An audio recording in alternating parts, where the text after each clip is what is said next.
Imagine you're sitting at your computer. You've got a web browser open, and instead of just one or two tabs, you have like 500 tabs open all at once. Oh, man. My computer would be crashing. Exactly right. The fan is whirring, the screen is lagging, and you are terrified to close any single tab because, well, you might need it later. Right. But because you have so many open, you can't actually focus on the one tab you're supposed to be looking at. And that paralyzing, overwhelming state, that is the modern dating app experience. That is a scarily accurate analogy. Yeah. So today we're doing a deep dive, decoding the modern dating dictionary. We're using this really fascinating article from Psychology Today by Dr. Sherilyn Levy. Yeah, and to be clear to everyone listening, this isn't just, a rundown of what the kids are saying on TikTok these days. Right, no. We're treating this new language as a psychological map. It's a map of how we manage fear, how we avoid intimacy, and basically how we navigate romance right now. Which is incredibly complex. Okay, let's unpack this by looking at the stark contrast between the past and the present. Like, in previous generations, the words we use for dating implied a clear direction. They implied security. Exactly. Security. People talked about going steady. It literally sounds stable, steady. You knew where the train was heading. But today, the vocabulary has just completely transformed. It really has. It's a completely different landscape, and the map it creates is, well, it's fascinating and also somewhat heartbreaking. Yeah, heartbreaking is a good word for it. Because as we dive into the research and the clinical experiences that Dr. Levy shares, we uncover this core contradiction. Young people today are desperately seeking authentic connection, but their entire dating vocabulary is engineered to limit emotional risk. Right. There's this quote she includes from a 22-year-old that just captures it perfectly. They told her, most people I know want something real. They just don't want to get hurt trying. Wow. They just don't want to get hurt trying. Yeah. That is incredibly hard. It really does. And look, whether you are currently single and swiping or happily married for decades, or anywhere in between, this deep dive is going to give you a profound aha moment about human nature. Because underneath all the slang, this is really about communication. Exactly. It's about how the very words we choose to use actually dictate our behavior. Yeah. So let's start at the very top of the modern dating funnel, the matching phase. The fun part, theoretically. Theoretically. But we have this explosion of terms built entirely around keeping your options open. We're talking about words like roster dating, benching, roaching, and cushioning. Right. Now, I mean, I know what a roster is in sports. Yeah. But how does this play out in someone's actual romantic life? Well, these terms are highly descriptive, and they all sort of circle the exact same core strategy, which is maintaining multiple potential partners simultaneously. Okay.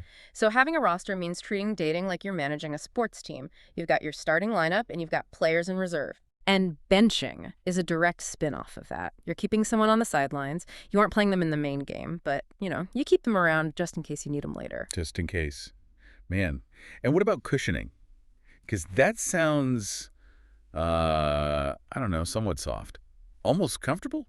I mean, it's comfortable for the person doing it, maybe a lot less comfortable for the person on the receiving end. Fair point. Cushioning basically involves keeping a text thread alive or making loose plans with someone else while you are actively dating a primary partner. Oh, so it's a backup plan. Exactly. It provides a soft landing, a cushion, just in case your primary interest falls through. Ah, I see. And then there's roaching, which is perhaps the most vivid one. Sounds gross, honestly. It is a bit. It describes someone who is hiding the fact that they're seeing multiple people, and when they finally get caught, they try to downplay it. They act like cockroaches just scattering when the kitchen light gets flipped on. Oh my gosh. That is a brutal mental image.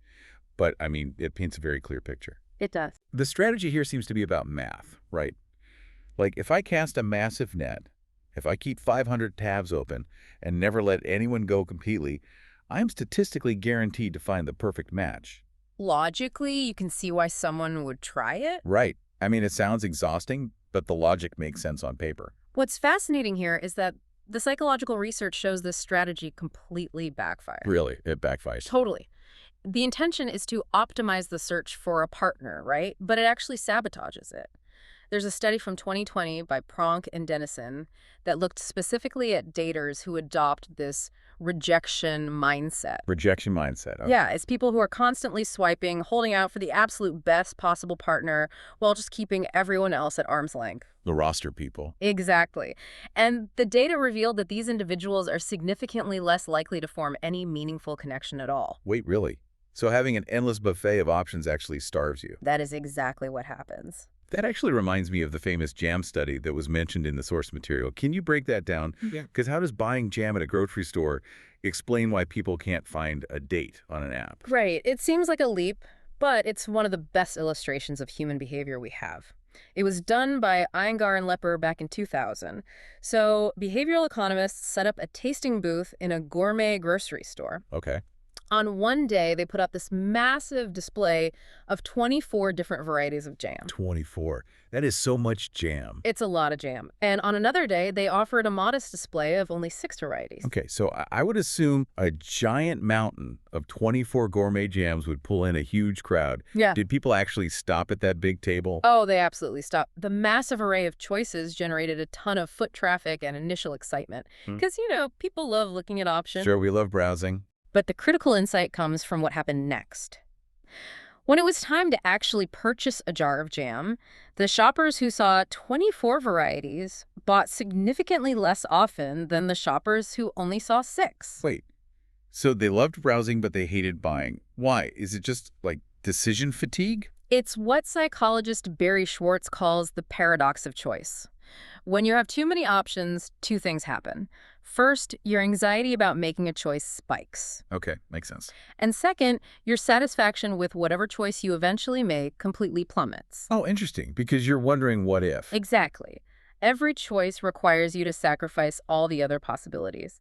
If you buy the strawberry jam from the table of 24, you walk out of the store agonizing over whether the boysenberry or the peach would have been better. So you're basically haunted by the ghosts of unbought jam. Precisely. You are haunted by the unbought jam. Now, map that onto modern romance. Committing to one person suddenly feels like a massive emotional and strategic risk. To choose one partner means you have to willingly give up the perception of endless, potentially better alternatives that are just one swipe away. Yeah, that makes so much sense. And because picking a jam or a partner from an endless display is that stressful, we become paralyzed. You do. And that paralysis changes how we behave when we finally do try to connect. We simply refuse to define anything. We don't want to close the door on the other 499 tabs. Which brings us to a whole new set of vocabulary words. Right, the words centered around ambiguity. Yes. Ambiguity has become the armor of the modern dater. We see this in terms like situationship, friends with benefits, and soft launching. Oh, soft launching. I see that one all the time. Right, and they all describe intimate connections that deliberately avoid clearly stated intentions or expectations. Now, let me push back on this for a second. Let's look at a term like soft launching. That's where someone posts a picture of their new partner on social media, but it's just like their hand holding a coffee cup or maybe an elbow at dinner. Just a hint of a person. Right, their identity is a total mystery. Or taking the pressure off by calling something a situationship. Aren't these just modern, healthy ways of taking things slow? Like, isn't it actually a good thing that people aren't rushing to the altar after 3 dates like they did in the 1950s? That is a very common defense of these behaviors, but the clinical experience shared in the article suggests something much deeper is happening. Deeper how? This ambiguity isn't about healthy pacing. It isn't about thoughtfully getting to know someone over time. It serves a very specific, fiercely guarded, protective function. Okay. The underlying logic operates like this. If nothing is clearly defined, nothing is fully lost. Wow, if nothing is clearly defined, nothing is fully lost. That is a wild psychological safety net. Yeah. It really is. These ambiguous arrangements allow people to experience the warmth of intimacy, the physical connection, the daily texting, entirely without the vulnerability or accountability that comes with a real commitment. So you get the benefits of a relationship without the terrifying risk of officially being in one. Exactly. But the source material shares this striking anecdote that proves just how heavy that safety net really is. Oh, the graduate student? Yes. The story about a graduate student who was in a situationship for 8 months, and the contradiction in her life was bizarre. Bizarre is the right word. Like, she knew every single detail of this guy's daily routine. She'd met all of his close friends. They were deeply, fundamentally enmeshed in each other's lives. Right. But after 8 months of this, she had absolutely no idea if she was actually his girlfriend. This raises an important question, though. What is the actual cost of this supposed protection? Yeah, because it didn't sound like she was protected. She wasn't. The ambiguity is designed to keep people safe from heartbreak. But in reality, it generates massive, chronic uncertainty. It creates profound distress. That makes sense. That graduate student was carrying all the emotional weight of a relationship, but she had none of the structural security. Right, because without a label, you have no ground to stand on.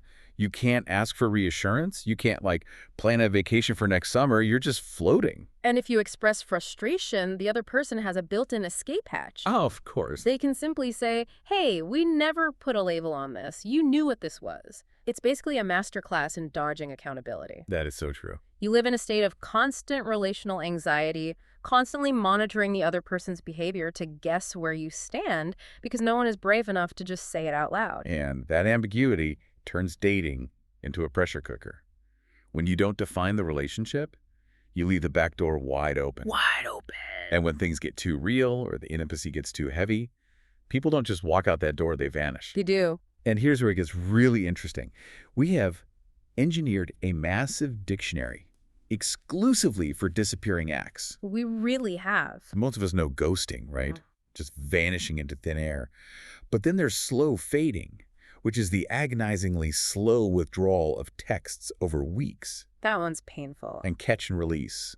And then we have zombieing and submarining. Yes, submarining. Now, when I first read submarining, I pictured like a creepy movie monster. Yeah. But thinking about the psychology we were discussing, it's not a monster. It's a literal submarine. Right. A submarine stays deep underwater because the surface is dangerous. It hides in the dark to stay safe. Yeah. And then, randomly, months later, it pops its periscope up to the surface. Just to take a look. Exactly. They watch your Instagram stories. They like a post. They don't send a message or apologize. They just pop up to see if the coast is clear. But they're too terrified to actually make contact, so they dive back down into the dark. That is a brilliant way to conceptualize it. The immediate assumption when someone disappears, whether they ghost or submarine, is that they are callous or bored or just playing games. Like that they're just too sure. Exactly. But we need to examine the psychological mechanism driving these abrupt, uncommunicated endings. Why is it easier to vanish into the deep water than to send a simple text saying, I don't think this is working out? Yeah. Why is that so hard? Well, psychologists understand this through a framework developed by Kurt Lewin in 1935 called the approach avoidance conflict. Approach avoidance. Right. It's a fundamental human dynamic where an individual is drawn toward a goal, in this case, deep human connection and love. Okay. But simultaneously, they pull away to protect themselves from the potential pain associated with that very same goal. So they're stepping on the gas pedal and the emergency brake at the exact same time. The engine is just screaming, but the car isn't moving. That is exactly how it feels internally. The idea of a committed relationship is deeply appealing, which drives the approach. But the reality of vulnerability is distressing, which triggers the avoidance. Wow. We can understand this even better through what family therapists call the pursuer-distancer dynamic. This was coined by Fogarty in the late 70s. How does that play out? Well, in many relationships, as intimacy grows, one person naturally leans in to solidify the connection. That's the pursuer. Okay. The other person feels the sudden weight of emotional expectations and automatically steps back. They're the distancer. It's like a dance where the moment one person steps forward, the other person instinctively takes a step back just to keep the exact same amount of space between them. Precisely. And the crucial insight here is why the distancer steps back. Yeah. The person who ends up ghosting or slow fading usually isn't uninterested. They are fearful. Oh, interesting. As the connection deepens, their internal alarm bells start ringing. Their perceived risk of rejection, or maybe the fear of suffocating, spikes dramatically. So they create distance, often completely subconsciously, purely in an effort to feel emotionally safe again. Okay, that feels like a massive paradigm shift. Because if you have ever been ghosted, your immediate internal monologue is, I wasn't funny enough, I wasn't pretty enough, I did something wrong to make them lose interest. Oh, absolutely.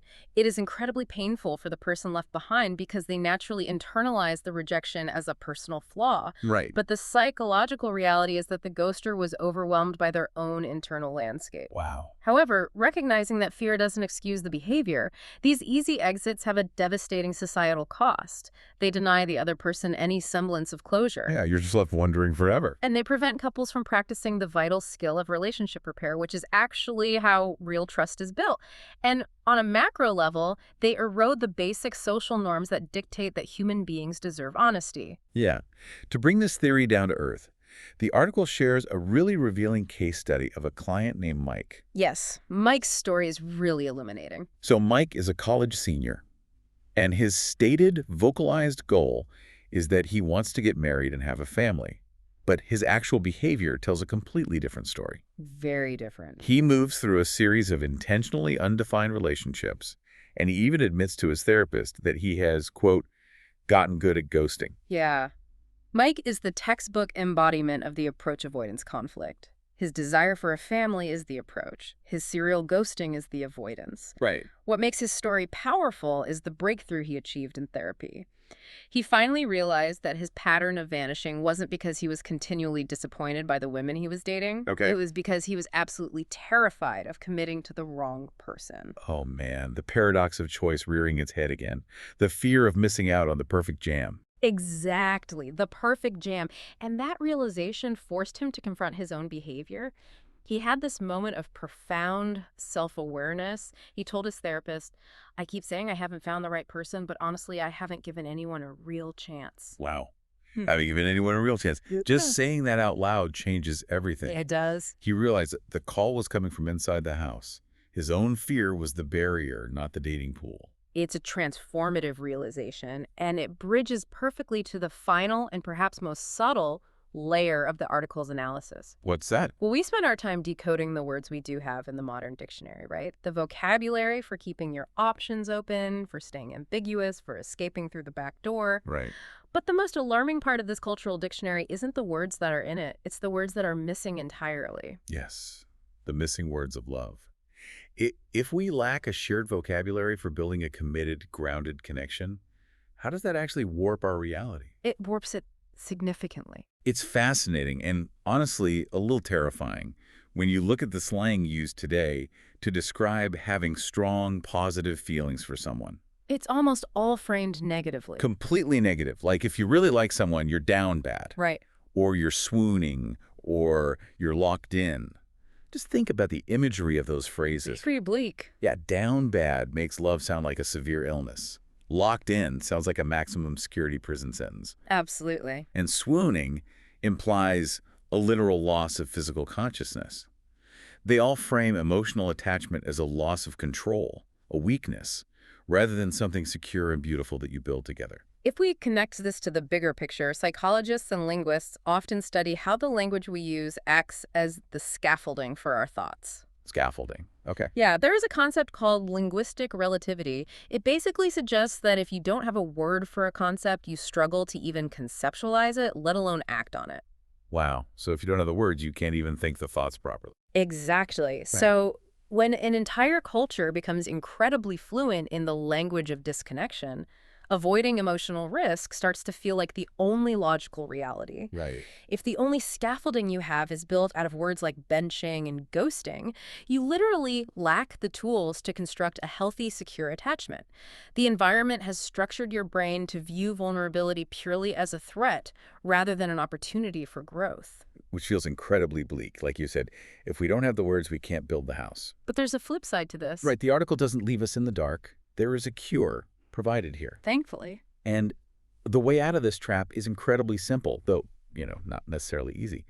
We have to start naming what we actually want. You have to articulate it. We have to deliberately start using words like reliability, responsiveness, the willingness to repair, giving these sort of boring, unsexy, but absolutely vital concepts, words, makes them visible again in our culture. Exactly. And if they're visible, they become attainable. We literally have to speak healthy relationships back into existence. That is exactly the required work. When individuals navigating the dating world start to articulate a desire for repair instead of automatically choosing the easy exit, they fundamentally change the rules of engagement. They really do. They stop participating in the illusion of endless choice. They move from a posture of fear to a posture of courage. Naming what you want forces you to step out from the submarine and stand on dry land. Stand on dry land. I love that. So what does this all mean for you, the listener? Yeah, let's tie it all together. We started by talking about dictionaries as tools for understanding, as ways to build bridges between people. But what we've discovered is that the modern dating dictionary, the benching, the situationships, the ghosting, is actually an elaborate, culturally sanctioned defense mechanism. A huge invisible wall. Exactly. We have collectively engineered an entire language to protect ourselves from the very thing we claim to want the most. Yeah. Genuine, vulnerable, human connection. And simply understanding that mechanism is the first crucial step toward dismantling it. When you recognize that ghosting isn't just a modern technological convenience, but a manifestation of deep-seated human fear, it changes your perspective. It makes it less personal, honestly. It does. It allows you to respond differently, both when you are tempted to pull away and when someone else pulls away from you. Which leaves you with something pretty powerful to mull over today. We've just spent this deep dive looking at how modern dating language is engineered to avoid vulnerability and minimize risk. But this isn't just about romance. Not at all. Take a look at the slang you use in your own workplace, or the shorthand you use with your family, or even how you talk to yourself in your own head when you make a mistake.